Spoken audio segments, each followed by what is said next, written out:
بادشاہی اور خدا کی بادشاہی میں فرق ہے۔ یہ دونوں ورڈز جو بار بار بائبل مقدس میں استعمال ہوئے ہیں، آسمان کی بادشاہی اور خدا کی بادشاہی، آج ہم دیکھیں گے کیا یہ فرق ورڈز ہیں یا ان کا میننگ جو ہے وہ ایک ہی ہے۔ اور یہ مضامین جو ہیں یہ اس لیے ہیں تاکہ ایمانداروں کی ترقی ہو اور ان کو روحانی بلوغت ملے۔ اور ابھی تک اگر آپ نے چینل کو سبسکرائب نہیں کیا تو آپ اس کو ابھی سبسکرائب کریں اور بیل آئیکن کا بٹن بھی دبائیں۔ ہم نے آج کے مضمون کو دیکھنا ہے۔ آج کا مضمون جو ہے یہ ان دونوں میں فرق ہے، آسمان کی بادشاہی اور خدا کی بادشاہی۔ آسمان کی بادشاہی کو سب سے پہلے ہم دیکھیں گے اور بائبل کے مفسرین اس کے دو میننگ جو ہیں وہ بیان کرتے ہیں۔ پہلا میننگ جو ہے وہ خدا کا عمومی اختیار ہے، خدا کی حکومت ہے جو پوری دنیا کے اوپر ہے، اور یہ دنیا کی تخلیق سے لے کر 1000 سالہ بادشاہت تک خدا کا اختیار جو پوری دنیا کے اوپر ہے۔ اور اس کا ذکر جو ہے وہ دانیل کے 4 باب کی 17 آیت کے اندر ہے، جہاں پر کہا گیا ہے کہ خدا آدمیوں کی مملکت میں حکمرانی کرتا ہے۔ اور پھر متی کی انجیل کے 25ویں باب میں بھی جہاں 10 کمواریوں کی تمثیل ہے وہاں پر بھی آسمان کی بادشاہی کی بات کی گئی ہے۔ متی کی انجیل کے 22ویں باب میں ہے، متی کی انجیل کے 8ویں باب کی 12 آیت میں ہے، اور یہ مختلف مقامات ہیں جہاں پر خدا کا سارا اختیار بتایا گیا ہے کہ خدا پوری دنیا پر، کل دنیا پر جو تخلیق سے لے کر 1000 سالہ بادشاہت تک خدا جو ہے وہ حکومت کر رہا ہے۔ اور دوسرا جو خیال ہے اس کے بارے میں بائبل کے مفسرین کا، یہ خدا کا خصوصی حکمرانی اور اختیار جو کہ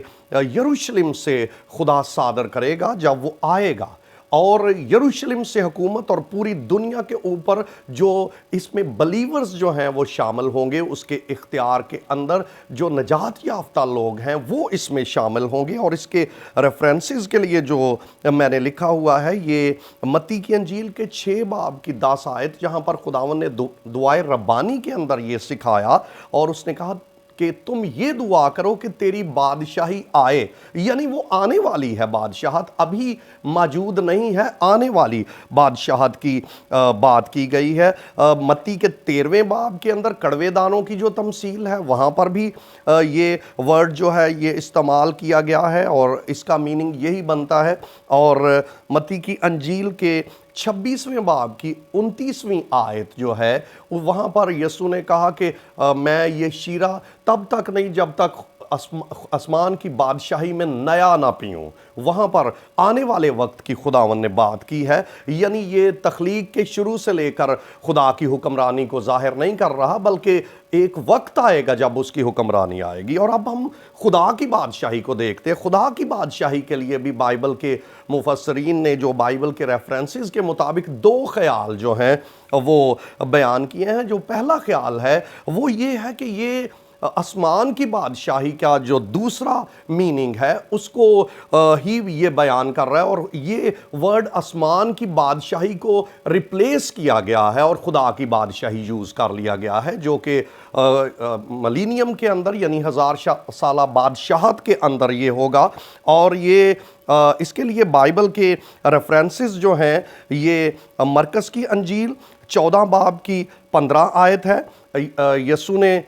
خدا کی بادشاہی کی منادی جو ہے وہ کی ہے، اور متی کی انجیل میں جو ہے جو ورڈ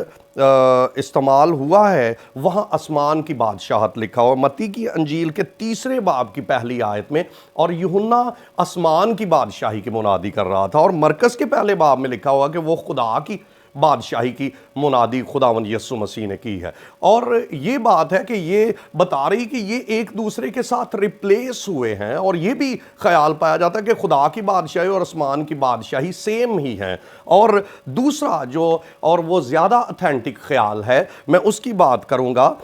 خدا کی بادشاہی کے تعلق سے ہم دیکھیں گے، اور یہ دوسرا خیال ہے کہ یہ بلیورز کی اور جنہوں نے نئی پیدائش کا تجربہ پایا ہے ان کے لیے خدا کی بادشاہی کا ورڈ جو ہے وہ یوز کیا گیا ہے، کیونکہ یہ ورڈ جو ہے یہ نیکودیمس کے ساتھ جب خداوند نے بات کی ہے یوحنا کی انجیل کے 3 باب میں، وہاں پر استعمال کیا کہ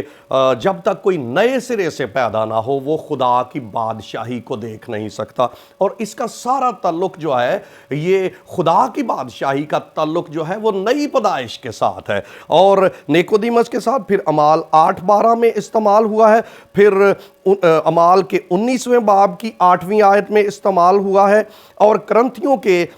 15 باب کی، پہلا کرنتھیوں 15 باب کی 50ویں آیت ہے، اور وہاں لکھا ہے گوشت اور خون خدا کی بادشاہی کے وارث نہیں ہوں گے۔ یعنی یہ بھی ساری بات جو ہے یہ روحانی نئی پیدائش کی بات ہے کہ جب ہم نئی پیدائش کا تجربہ حاصل کرتے ہیں تو ہم خدا کی بادشاہی کے رکن بن جاتے ہیں، جب تک کوئی نئی پیدائش کا تجربہ حاصل نہیں کرتا۔ اس لیے میرے عزیزو، میں آپ سے ریکویسٹ کرتا ہوں کہ اگر آپ خدا کی بادشاہی کے رکن بننا چاہتے ہیں تو پھر آپ پورے طور پر مسیح کو قبول کریں اور نئی پیدائش کا تجربہ حاصل کریں۔ خداوند آپ کو برکت دے۔